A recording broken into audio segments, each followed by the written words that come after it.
안녕하세요. 삶의 지혜와 진리의 빛을 찾아 떠나는 여러분의 여정에 함께하는 시간입니다. 오늘 이 귀한 말씀을 듣기 위해 찾아주신 모든 분들의 삶에 우리 하나님의 크신 은혜와 평강이 가득하기를 먼저 기도합니다. 우리가 나누는 이 이야기가 여러분의 마음에 깊은 울림을 주고 믿음을 더욱 굳건하게 하는 계기가 되기를 소망합니다. 만약 이 시간이 여러분에게 유익하다면 주변의 다른 이들에게도 이 진리의 빛을 전파하는 일에 동참해 주십시오. 이 채널을 구독하고 영상을 공유하는 여러분의 작은 손길이 어둠 속에서 길을 찾는 또 다른 영혼에게 귀한 등불이 될 수 있습니다. 여러분의 가정과 삶 위에 하나님의 축복이 늘 함께 하시기를 기원하며 오늘의 이야기를 시작하겠습니다. 많은 분들이 한 번쯤 이런 질문을 품어보셨을 겁니다. 왜 에녹서와 같은 고대의 책들은 성경에 포함되지 않았을까? 마치 누군가가 우리에게서 중요한 진실을 감추려 했던 것은 아닐까 하는 의구심이 들기도 합니다. 하지만 우리가 먼저 이해해야 할 사실이 있습니다. 오늘날 우리가 손에 들고 있는 이 성경, 즉 성경전경은 몇몇 종교 지도자들이나 정치적인 의도를 가진 회의에서 아무렇게나 결정된 것이 아닙니다. 그것은 처음부터 끝까지 바로 하나님 자신의 섭리 안에서 인도되고 보존된 결과물입니다. 하나님께서는 태초의 말씀으로 세상을 창조하시고 그냥 내버려 두지 않으셨습니다. 그분은 당신의 말씀을 지켜보셨고 보호하셨으며 오늘날 우리가 가진 성경이 바로 당신께서 우리에게 주고자 의도하신 바로 그 말씀이 되도록 모든 과정을 주관하셨습니다. 성경은 혼돈 속에서 태어난 책이 아닙니다. 수천 년에 걸친 하나님의 신적인 감독 아래 형성된 것입니다. 성경에 포함된 책들은 대중적인 인기가 많거나 영적으로 흥미롭다는 이유로 투표를 통해 결정된 것이 아닙니다. 그 책들은 이미 하나님의 숨결, 즉 그분의 영감으로 쓰였다는 사실이 명백했기 때문에 인정된 것입니다. 모세로부터 말라기까지, 마태로부터 요한계시록에 이르기까지 하나님의 말씀에는 성령의 지문이 선명하게 찍혀 있습니다. 하나의 통일된 메시지를 전하며 일관성이 있고 완전합니다. 사람들은 종종 에녹서처럼 사라진 책이나 제외된 문서를 가리키며 왜 성경에 포함되지 않았는지 궁금해합니다. 하지만 진짜 질문은 이것이어야 합니다. 하나님께서 그 책을 성경의 일부로 의도하셨는가? 초대교회는 성경을 만들어낸 것이 아닙니다. 그들은 하나님으로부터 성경을 물려받았습니다. 그리고 그 과정에서 그들은 신중하고 기도하는 마음으로 성령의 확신 아래 분별했습니다. 그들은 정말로 중요한 질문들을 던졌습니다. 이 책이 선지자나 사도에 의해 쓰였는가? 이미 계시된 성경의 다른 진리들과 일치하는가? 하나님의 성품과 영광에 부합하는가? 안타깝게도 에녹서는 이 시험들을 통과하지 못했습니다. 그 책은 단 한 번도 히브리 정경의 일부였던 적이 없습니다.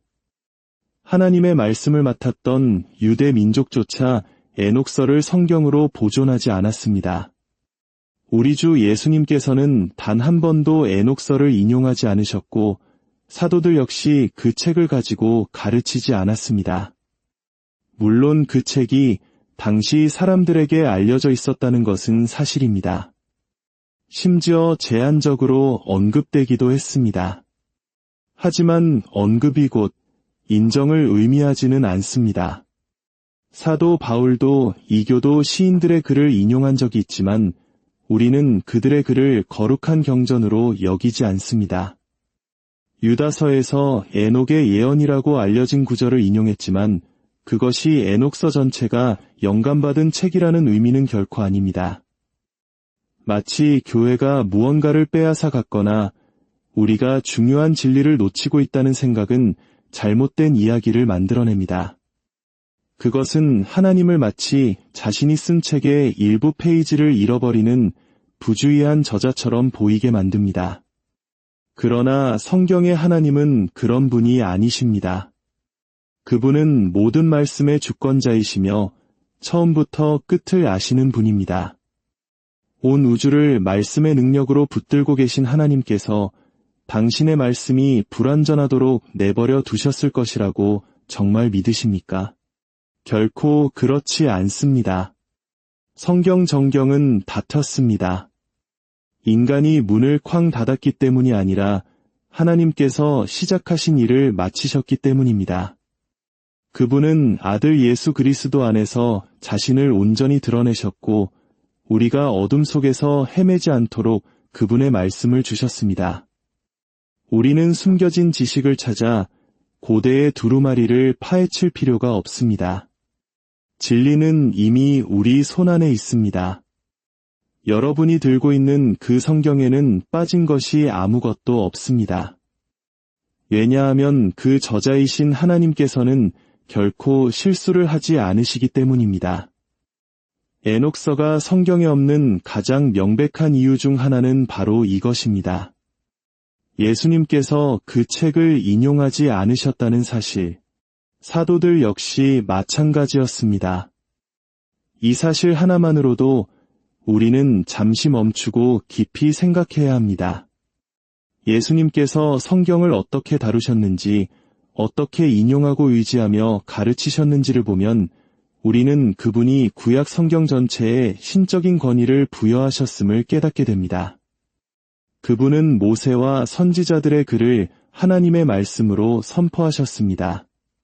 창세기, 신명기, 이사야, 시편을 인용하시며 반복해서 기록되었으되라고 말씀하셨습니다. 그분은 내가 신비한 두루마리를 발견했다거나 너희가 알아야 할 잃어버린 책이 있다고 말씀하지 않으셨습니다.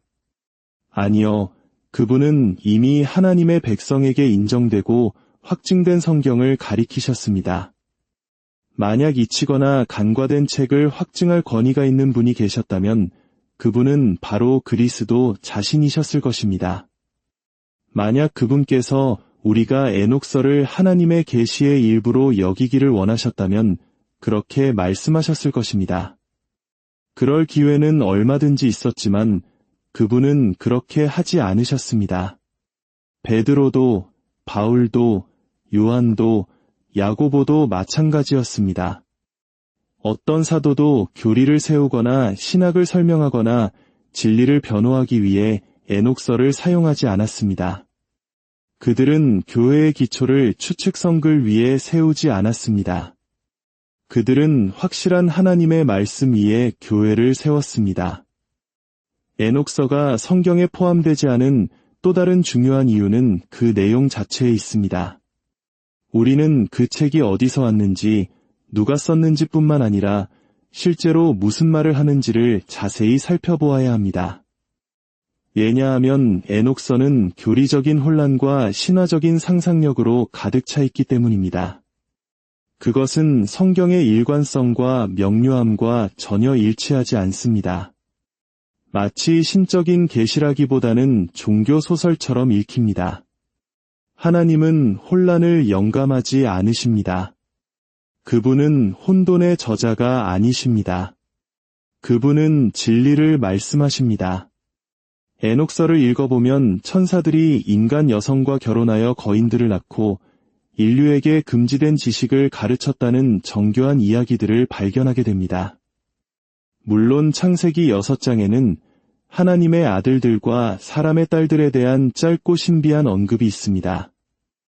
하지만 에녹서는 이 모호한 한 구절을 가져다가 하나님께서 계시하신 범위를 훨씬 뛰어넘는 천사들의 반역과 우주적 전쟁이라는 거대한 신화로 부풀려 놓았습니다. 이것은 계시가 아닌 추측에 근거하여 신학 전체를 만들어내는 것과 같습니다. 이는 매우 위험합니다. 왜냐하면 환상이 교리가 되도록 허용하는 순간 우리는 건전한 가르침을 보호하는 안전장치를 잃어버리기 때문입니다. 성경은 우리에게 신화에 휩쓸리지 말라고 반복해서 경고합니다. 바울은 디모데에게 망령되고 허탄한 신화를 버리라고 말했고, 베드로는 성도들에게 교묘히 만든 이야기를 따르지 않았다고 상기시켰습니다. 그런데 에녹서가 제공하는 것이 바로 그것입니다. 종교적인 언어로 포장되었지만 하나님의 권위가 결여된 교묘하게 꾸며낸 이야기들입니다. 성경의 모든 책은 하나님의 성품과 일치하며 다른 성경의 내용과 조화를 이룹니다. 그리고 사람들을 회개와 예배, 거룩함으로 부릅니다. 하지만 에에노시서는 그렇지 않습니다. 신비와 우주적 드라마에 집착할 뿐 마음을 그리스도께로 이끌지 않습니다. 복음을 가리키지도 하나님의 영광을 높이지도 않습니다. 초자연적인 것에 대한 호기심을 자극할 뿐 구원으로 인도하지 못합니다. 어떤 사람들은 어떤 책이 오래되었거나 영적으로 들린다는 이유만으로 신적인 권위를 가졌다고 생각합니다. 하지만 하나님은 그런 방식으로 일하지 않으십니다. 오래되었다고 해서 권위가 생기는 것이 아니며 흥미롭다고 해서 영감받은 것이 아닙니다.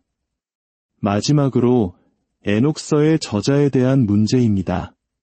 사람들은 에녹이라는 이름을 들으면 창세기 5장에 나오는 하나님과 동행하다가 하늘로 들려 올라간 그 의인을 떠올립니다. 하지만 에녹서라는 책은 그가 쓴 것이 아닙니다. 사실 그가 살았던 시대 근처에서도 쓰이지 않았습니다. 에녹이 사라진 지 수천 년이 지난 후에 익명의 저자들이 자신들의 글에 권위를 부여하기 위해 그의 이름을 도용한 것입니다. 이것을 우리는 위경, 즉 거짓 저자의 책이라고 부릅니다. 진리의 하나님께서 당신의 거룩한 말씀을 전하기 위해 거짓된 신분을 사용하셨을까요? 거짓 증거하지 말라고 말씀하신 하나님께서 당신의 영원한 메시지가 거짓 이름으로 포장되도록 허용하셨을까요? 물론 아닙니다. 진리는 속임수를 통해 오지 않습니다. 빛과 명료함, 그리고 진정성을 통해 옵니다. 이것이 바로 성경이 다른 모든 소위 잃어버린 책들과 구별되는 점입니다. 결론적으로 에녹서에 대한 이 모든 논의는 오늘날 우리에게 매우 중요한 영적 교훈을 줍니다. 그것은 바로 분별력의 중요성입니다. 초대 교회가 하나님의 영감받은 말씀과 인간의 상상력이 섞인 글을 신중하게 분별해야 했던 것처럼 오늘날 우리도 수많은 가르침과 주장들 속에서 진리를 분별해야 할 책임이 있습니다. 어떤 가르침이 더 신비롭고 더 깊은 비밀을 알려줄 것처럼 보일 때 우리는 잠시 멈추어 서서 질문해야 합니다. 이 가르침이 나를 예수 그리스도의 십자가와 그분의 완성된 구원으로 더 가까이 인도하는가, 아니면 단순한 지적 호기심과 영적 교만으로 이끄는가? 하나님은 우리에게 진리를 숨기지 않으셨습니다. 그분은 이미 우리에게 구원과 거룩한 삶, 그리고 영생에 필요한 모든 것을 성경을 통해 온전히 주셨습니다. 성경은 부족한 조각들로 이루어진 퍼즐이 아닙니다. 하나님의 완전한 계시입니다. 우리는 더 많은 책이 필요한 것이 아니라 이미 주어진 그 책의 말씀에 더 깊이 순종하는 것이 필요합니다. 어떤 이들은 여전히 숨겨진 지식을 찾아 헤맬지 모릅니다. 그러나 우리는 상상력의 뿌리를 둔 문서가 아닌 하나님의 영감으로 기록된 진리의 말씀 위에 굳건히 서야 합니다. 그 말씀은 고대의 것이지만 낡지 않았고 단순하지만 심오하며 우리 영혼을 만족시키기에 충분하고도 남습니다. 사랑하는 여러분, 오늘 우리가 함께 나눈 이 이야기가 여러분의 마음에 깊이 새겨지기를 바랍니다. 우리가 손에 든 성경이 얼마나 귀하고 완전한 하나님의 선물인지를 다시 한번 깨닫는 시간이 되었기를 소망합니다. 세상의 헛된 신화나 인간의 지혜가 아닌 오직 변치 않는 하나님의 말씀을 붙드시기 바랍니다. 주님께서 여러분 각자에게 진리를 분별하는 지혜를 주시고 흔들리지 않는 믿음 위에 굳건히 서도록 힘주시기를 기도합니다. 여러분의 발의 등이 되고 길의 빛이 되는 하나님의 말씀과 동행하며 매일의 삶 속에서 승리하시기를 우리 주 예수 그리스도의 이름으로 축복합니다. 평안하십시오.